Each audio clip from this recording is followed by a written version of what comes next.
अस्सलामु अलैकुम वरहमतुल्लाहि वबरकातुह. माणसाच्या आयुष्यात आई वडिलांचे स्थान अत्यंत अनन्यसाधारण आहे. जन्मापासून मृत्यूपर्यंत व्यक्तीच्या व्यक्तिमत्त्वावर, चारित्र्यावर आणि विचारसरणीवर सर्वाधिक प्रभाव माता-पित्याचा असतो. शाळा, समाज, मित्र, परिवार हे सर्व नंतर येतात, पण पहिला शाळा आणि पहिले शिक्षक म्हणजे आई वडीलच असतात. त्यामुळे माता-पित्यांची भूमिका फक्त नसीहत देण्यापुरती मर्यादित असावी की त्यांनी स्वतः आदर्श उदाहरण बनावे, हा प्रश्न अत्यंत महत्त्वाचा ठरतो.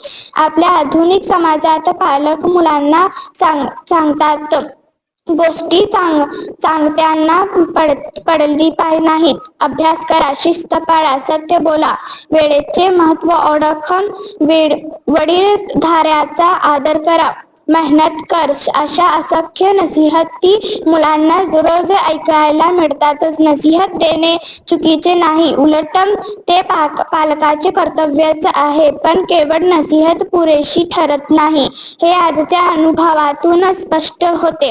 मुलांचे मन अत्यंत संवेदनशील आणि निरीक्षणशील असते. हे ऐकण्यापेक्षा पाहून अधिक शिकतात. आई वडील कसे वागतात, घरात कशी भाषा वापरतात, इतर लोकांशी कसा व्यवहार करतात, राग, तणाव आणि समस्या कशा हाताळतात, या सर्व गोष्टी मुलांच्या मनावर खोल ठसा उमटवतात. जर पालक सतत खोट बोलत असतील पण मुलांना सत्य बोलण्याचा उपदेश करत असतील तर मुलं उपदेश नाकारून कृती स्वीकारते. आज अनेक घरांमध्ये असा विरोधाभास दिसतो. पालक मुलांना कमी व्यापास सांगतात पण स्वतः तासनतास मोबाईलमध्ये गुंतलेले असतात. मुलांना शांत राहण्याचा सल्ला देतात पण स्वतः छोट्या छोट्या गोष्टींवर चिडचिड करतात.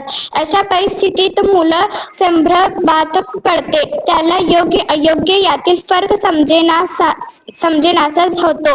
म्हणूनच पालकांनी आधी स्वतः बदलणे आवश्यक आहे. आदर्श उदाहरणाची ताकद शब्दापेक्षा कितीतरी पटीत अधिक असते. आई वडील जर प्रामाणिक असतील तर मुलांमध्ये हेच गुण नकळत विकसित होतात. जर आई संयमाने घर सांभाळत असेल, वडील जबाबदारीने निर्णय घेत असतील तर मुलंही जीवनात जबाबदारी आणि संयम शिकते. पालकांचे वर्तनच मुलांसाठी जीवन पाठ्यपुस्तक असते. याचा अर्थ असा नाही की नसीहत देणे निरुपयोगी आहे. योग्य वेळी दिलेले समज, प्रेमळ शब्द आणि मार्गदर्शन हेही तितकेच आवश्यक आहे. मात्र नसीहत आणि आदर्श उदाहरण यामध्ये सुसंगत असली पाहिजे. जे सांगतील तसे तेच पालकांविषयी विश्वास आणि आदर निर्माण होतो. आजच्या स्पर्धात्मक आणि धावपळीच्या युगात पालकांवर अनेक जबाबदाऱ्या असतात. कामाचा ताण, आर्थिक चिंता, सामाजिक दबाव यामुळे कधी कधी ते स्वतःकडे लक्ष देऊ शकत नाहीत. पण हे लक्षात ठेवणे गरजेचे वर्तन सर्वात मोठी भूमिका बजावते.